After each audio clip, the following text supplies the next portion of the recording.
Hello dear students, स्वागत है आपका आज के इस सेशन में। आज हमारा फिजिक्स का फर्स्ट लेक्चर है और आप लोग भी बहुत सारी उम्मीदें लगा करके आज के सेशन को अटेंड कर रहे होंगे कि यहाँ से आपका क्या होगा, यहाँ से आपका इंटरेस्ट डेवलप होना चालू हो जाएगा। इसके पहले भी आपने साइंस पढ़ा है, क्लास 9, 10, 8 सब में आपने अलग से फिजिक्स पढ़ा था, ठीक है। लेकिन यहाँ पे 11th और 12th में जब हम फिजिक्स पढ़ेंगे that will be complete physics. मतलब ऐसा फिजिक्स का कोई एक ब्रांच भी नहीं होगा जो कि आपसे छूटेगा। यहाँ हम मैकेनिक्स पढ़ेंगे, यहाँ हम फ्लूइड मैकेनिक्स पढ़ेंगे, यहाँ हम ऑसिलेशन एंड वेव पढ़ेंगे। ओके बच्चों, फिर आगे 12 की बात करेंगे। 12 में हम इलेक्ट्रोडायनामिक्स भी पढ़ेंगे, फिर इलेक्ट्रोडायनामिक्स के बाद हम ऑप्टिक्स पढ़ेंगे, ऑप्टिक्स के बाद मॉडर्न फिजिक्स पढ़ेंगे। तो these are all parts of physics, ठीक है। और ये सारे टॉपिक्स जब फिजिक्स के आप अच्छे से पूरे डिटेल में कवर कर लेंगे तो फिर आपको आइडिया मिल जाएगा कि आगे फ्यूचर में क्या करना है। क्योंकि यहाँ से आपका क्या होगा, यहाँ से पहले तो 9th 10th में आपने थोड़ा सा इंट्रोडक्शन तो फिजिक्स पढ़ा था, उसके बाद 11th में हर एक टॉपिक के बारे में, हर एक चीज़ के बारे में हम लोग थोड़ा डिटेल स्टडी करेंगे। और यहाँ से फिर आप ऑप्ट करेंगे कि हाँ आफ्टर 12th अगर मुझे किसी पार्टिकुलर फील्ड में जाना है, मान लीजिए किसी को इलेक्ट्रॉनिक्स एंड टेलीकम्युनिकेशन में जाना है, ठीक है। हालांकि पूरा का पूरा फ्यूचर इलेक्ट्रॉनिक्स एंड टेलीकम्युनिकेशन का ही है, ठीक है। तो उसको आइडिया लगेगा कि हाँ जब वो इलेक्ट्रोडायनामिक्स पढ़ेगा, मॉडर्न फिजिक्स पढ़ेगा तो उसको आइडिया लगेगा कि एक्चुअली उसमें पढ़ना क्या है, तो फिर आगे का वो डिसीजन इजीली ले पाएगा। ओके बच्चों, तो स्टार्ट करते हैं आज का लेक्चर। आज हमारा इंट्रोडक्शन है और आज हम सिर्फ और सिर्फ ये डील करेंगे कि फिजिक्स क्या है, व्हाट इज फिजिक्स, और फिजिक्स क्या है। इसके अलावा मैं आपको बताऊंगा कि 11th में हमको क्या क्या पढ़ना है फिजिक्स में, ठीक है बच्चों। तो चाहो तो आप नोट कर लो, चाहो तो सिर्फ सुन लो, याद होना चाहिए। ये क्वेश्चन आपसे एग्जाम में तो नहीं आने वाला है, लेकिन बीइंग अ साइंस स्टूडेंट आपको ये मालूम होना चाहिए कि फिजिक्स होता क्या है। ओके बच्चों, तो सबसे पहले लिखिएगा फिजिक्स होता क्या है। तो स्टडी ऑफ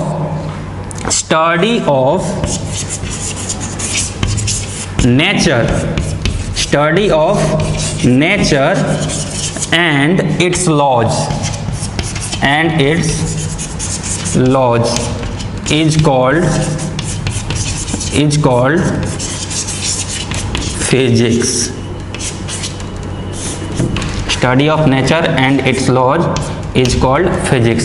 मतलब फिजिक्स क्या है, चलिए समझते हैं, एक बार फिर से देखते हैं। Study of nature and it's law, यानी प्रकृति। नेचर मतलब क्या है, प्रकृति, जो इन्वायरमेंट हमारे सामने है उसका स्टडी करना और उसके लॉ के बारे में जानकारी रखना, इसी को हम क्या बोलते हैं, फिजिक्स बोलते हैं।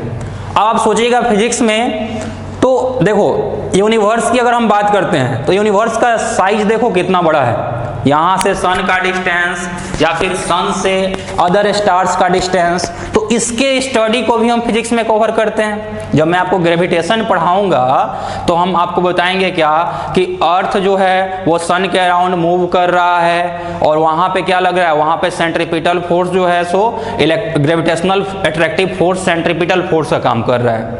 तो देखिए वहाँ पे कितना लार्ज डिस्टेंस पे, कितना ह्यूज डिस्टेंस पे बात हम कर रहे हैं। डिस्टेंस बिटवीन अर्थ एंड सन की बात हो रही है, समझ में आ रहा है ना, इतना बड़ा डिस्टेंस वहाँ पे कवर कर रहे हैं। और फिर 12th में मैं पढ़ाऊंगा आपको एटम एंड न्यूक्लियाई।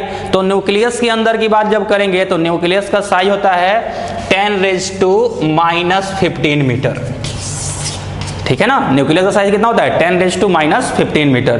तो आप देखिए रेंज, देखिए फोर्स या जो भी हम स्टडी कर रहे हैं उसका रेंज देखिए। एक तरफ तो हम अर्थ और सन के बीच की बात कर रहे हैं और एक तरफ किसकी बात कर रहे हैं, 10⁻⁻15 मीटर। ये बहुत छोटा डिस्टेंस है। जब सेकेंड चैप्टर में आपको यूनिट एंड मेजरमेंट बताऊंगा तो उसमें आपको मालूम चलेगा कि 10⁻⁻15 मीटर कितना छोटा डिस्टेंस है। आप सोचिए क्या उसका ऑर्डर होगा। 10⁻⁻15 मीटर की मैं बात करूंगा तो इसको आप ऐसे समझ सकते हैं, 10⁻⁻15 इक्वल्स टू 1 डिवाइडेड बाई 1 पे 15 जीरो, 1 2 3 4 5 6 7 8 9 10 11 12 13 14 15। सोचो ये कितना छोटा नंबर है। इस छोटे से नंबर के मतलब 1 मीटर का इतना जो पार्ट होगा, इतना पार्ट में 1 मीटर का ब्रेक कीजिए, यू कैंट इमेजिन, मतलब दिख नहीं सकता है, माइक्रोस्कोपिक डिस्टेंस है।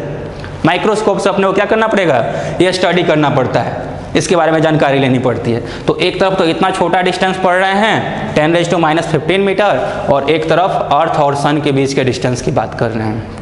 मतलब रेंज का तो कुछ लिमिट ही नहीं है, रेंज का कुछ लिमिट ही नहीं है। और सही में आप मन लगा के पढ़िएगा तो आपको मज़ा आने वाला है फिजिक्स पढ़ने में।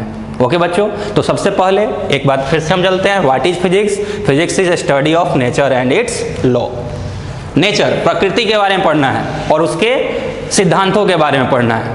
क्या ये सभी सिद्धांत तभी से एग्जिस्ट कर रहे हैं जब हम इनको पढ़ना चालू किए? नहीं, ऐसा कुछ नहीं है। आपके मन में ऐसा कुछ अगर दिमाग में कुछ बना हुआ है तो उसको एकदम क्लियर कर लीजिएगा। जितने भी लॉज ऑफ नेचर हैं, ये जब नेचर ने क्रिएट किया ना पूरे यूनिवर्स को, तभी से एग्जिस्ट करते आ रहे हैं। हमने क्या किया? हमने धीरे धीरे डेवलपमेंट किया, धीरे धीरे ना हम पढ़ना चालू किए, और पढ़ना चालू किए तो हमको क्या आया? हमको उसके बारे में जानकारी मिली। जैसे न्यूटन ने न्यूटन्स लॉ ऑफ ग्रेविटेशन दिया। क्या था?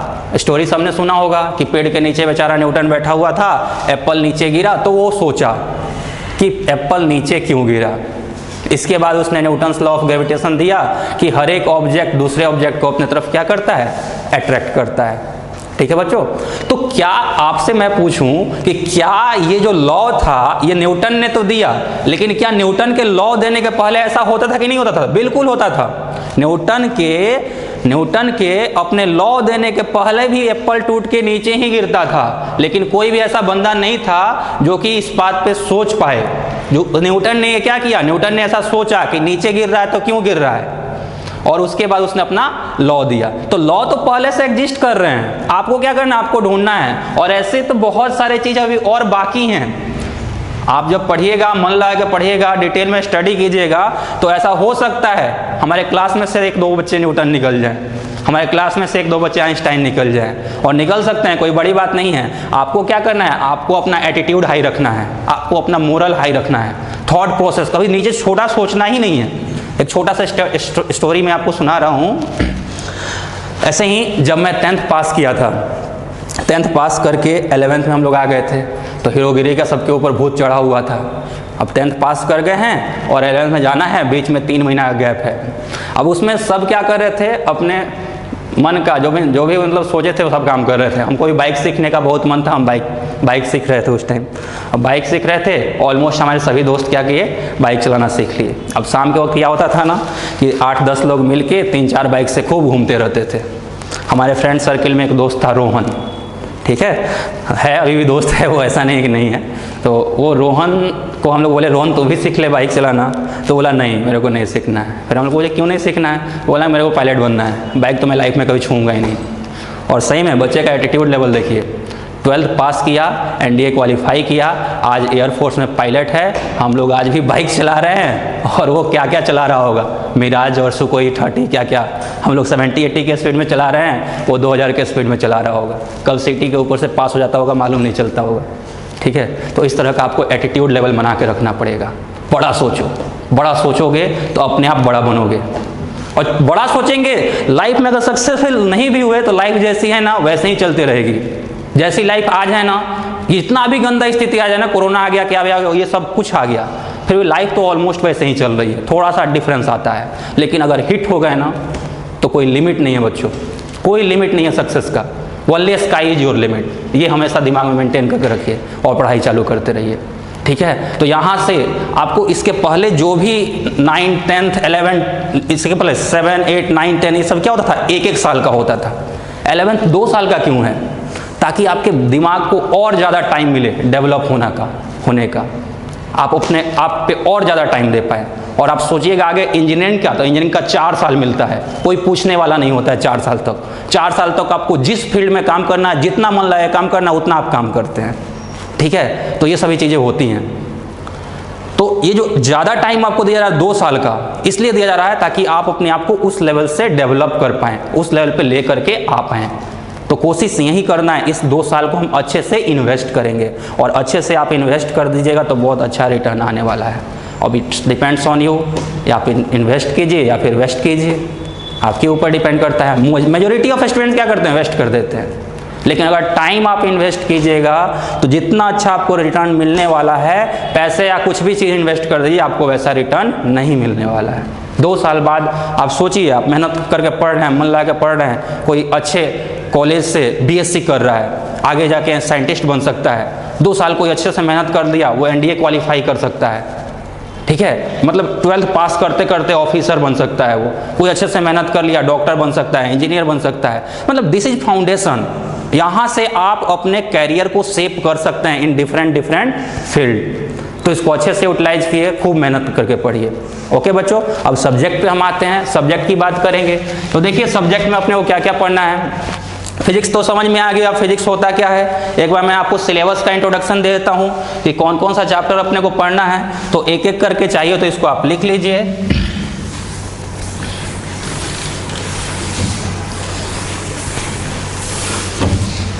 तो सबसे पहला चैप्टर है अपना, वो है फिजिकल वर्ल्ड। Physical world. जो दूसरा चैप्टर है वो है unit and measurement. Unit and measurement के बारे में हम लोग पढ़ेंगे सेकेंड चैप्टर में। जो थर्ड चैप्टर है, थर्ड चैप्टर वो है motion in straight line. Motion in straight line, straight line. जो फोर्थ चैप्टर है वो होगा motion in plane. Motion in plane. तो पहला जो चैप्टर है इसमें भी फिजिक्स के इंट्रोडक्शन की ही बात होगी।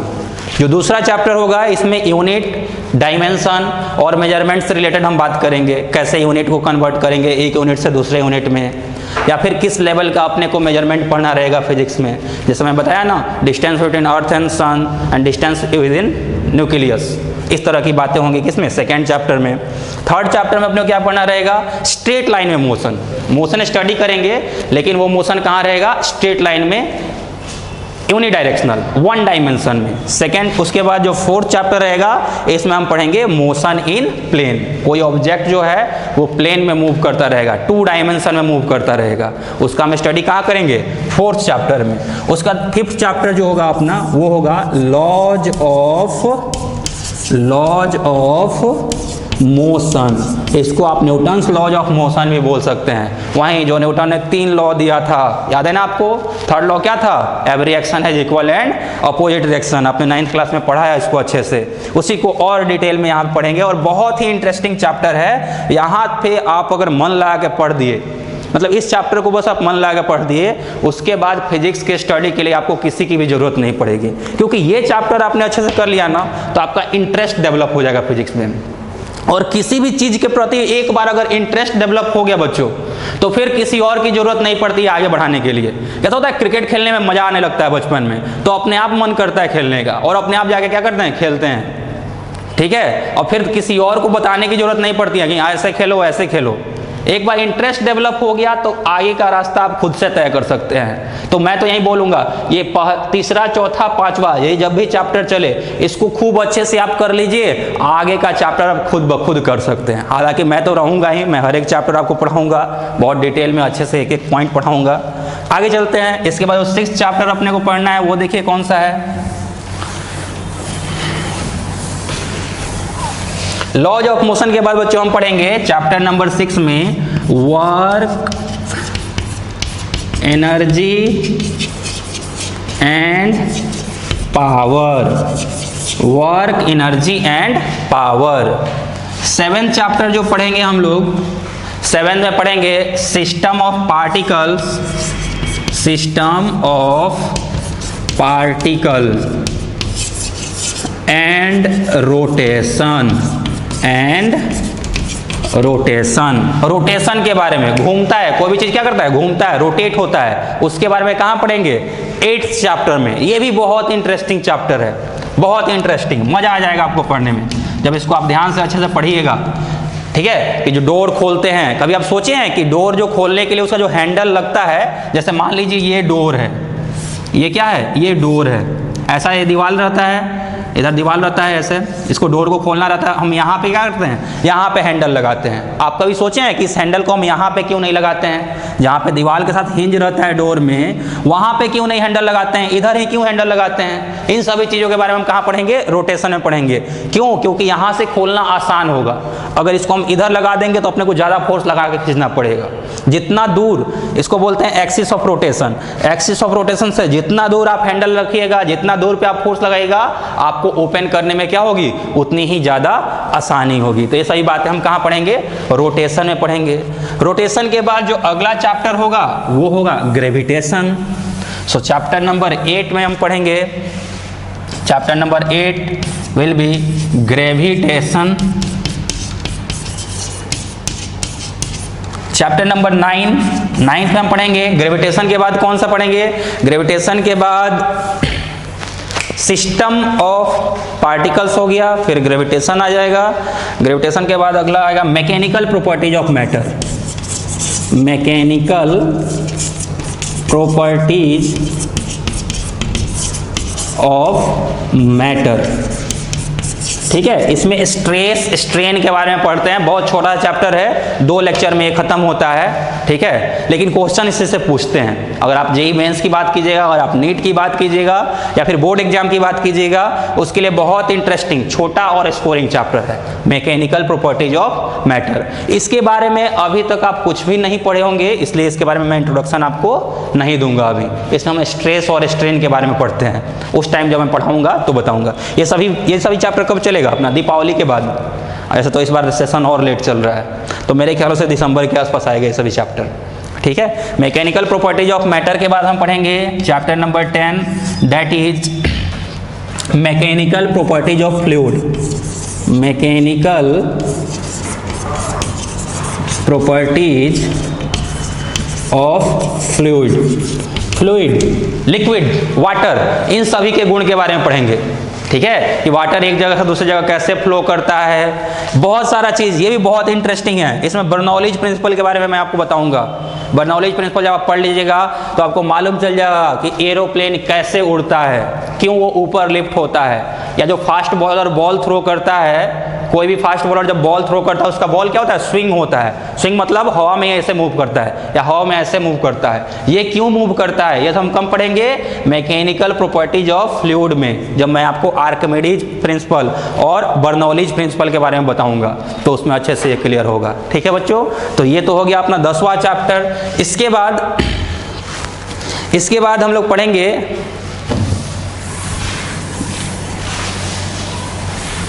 Next chapter is thermal properties of matter.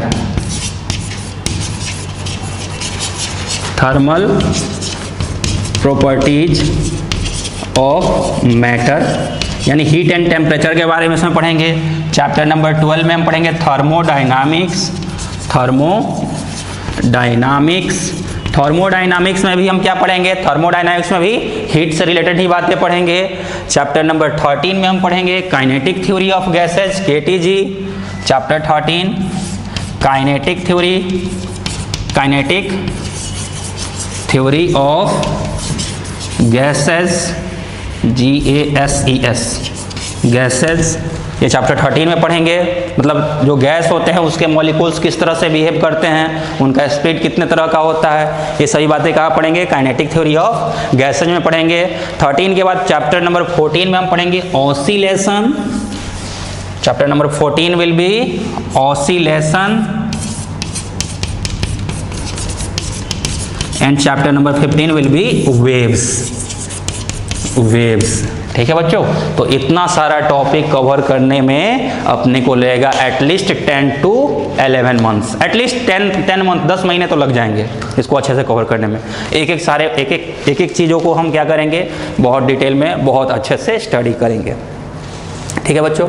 तो ये तो था अपना फर्स्ट लेक्चर। अब ध्यान रखना है, 2 बातें में ध्यान रखना, फ्यूचर में कभी भी कोशिश यही करना कि लेक्चर कहीं मिस ना हो। घर पे 1 घंटा कम पढ़ लेना बच्चों, लेकिन लेक्चर जरूर अटेंड करना।